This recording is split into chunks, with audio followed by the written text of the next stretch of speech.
It tells us much about who we are as a nation and our enduring affection for tradition that millions will be glued to the television coverage of the ceremony at Windsor, and the good wishes of all of them go to the bride and groom.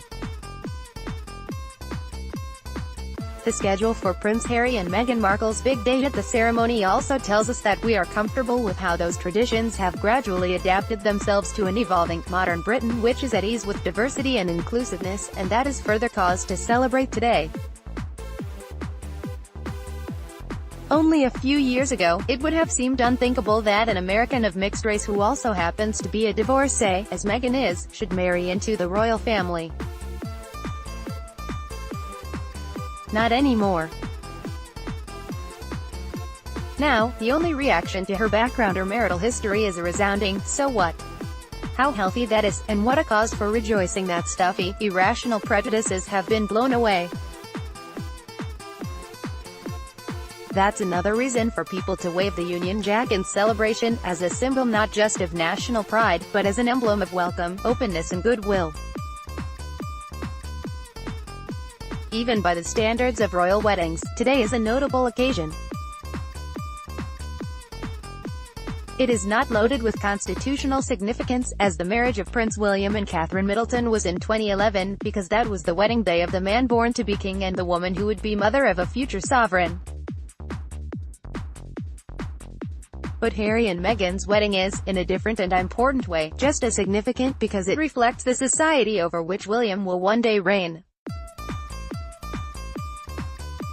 The couple are emblematic of the sweeping away of barriers of race and class to happy and fulfilling relationships. Their backgrounds could hardly be more different, Harry from the most privileged imaginable, Meghan from suburban U.S. ordinariness. The diversity of their origins and experiences reflect life, and love, in modern Britain.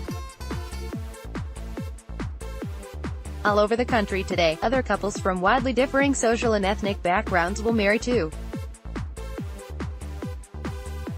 Their ceremonies will be rather less exalted than at St. George's Chapel, but no less joyous for all that. And in mirroring the country as it is now, Harry and Meghan are heirs to a grand tradition that has served the monarchy well.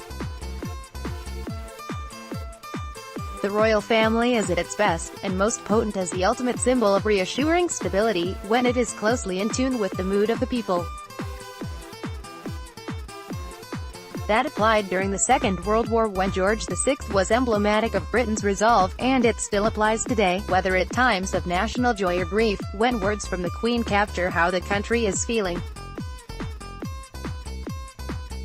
The public affection displayed towards Harry and Meghan since their engagement was announced is rooted in the recognition that they are very much a couple of their times.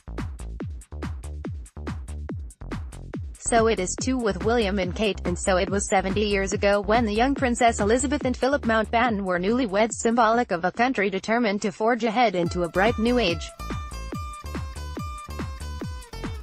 Today's newlyweds will have a key role to play in safeguarding and developing the bond with Britain's people in the years ahead, because William's approach to royal duties is a collaborative one in which he sees his younger brother as a vital component.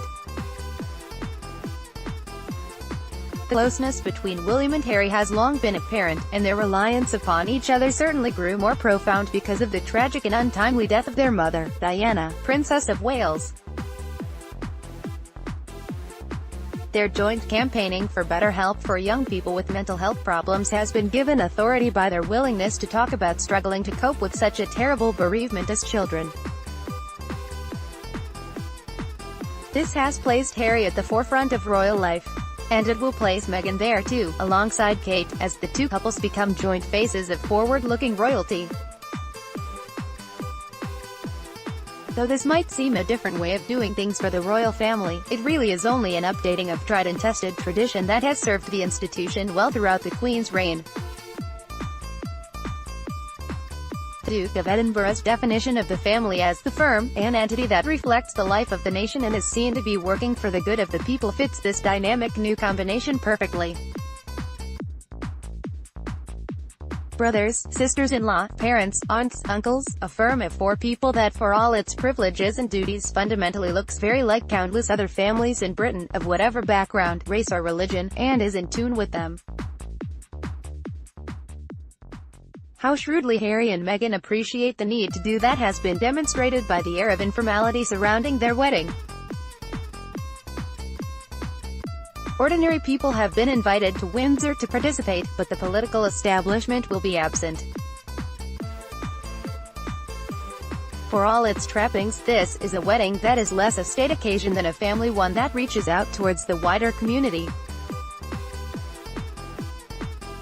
Even so, the royal wedding will be everything the nation wants it to be: regal, dazzling, glamorous, and a reason to feel good about our country.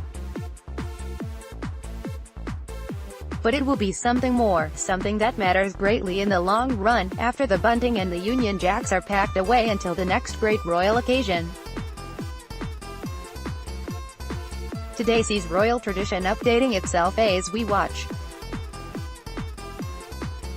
Rather like a long-married couple renewing their vows, the ceremony is a reminder that however much the relationship between royalty and people evolves, the bond between the two remains strong, and they have much to look forward to together. Andrew Vine writes in the Yorkshire Post every Tuesday.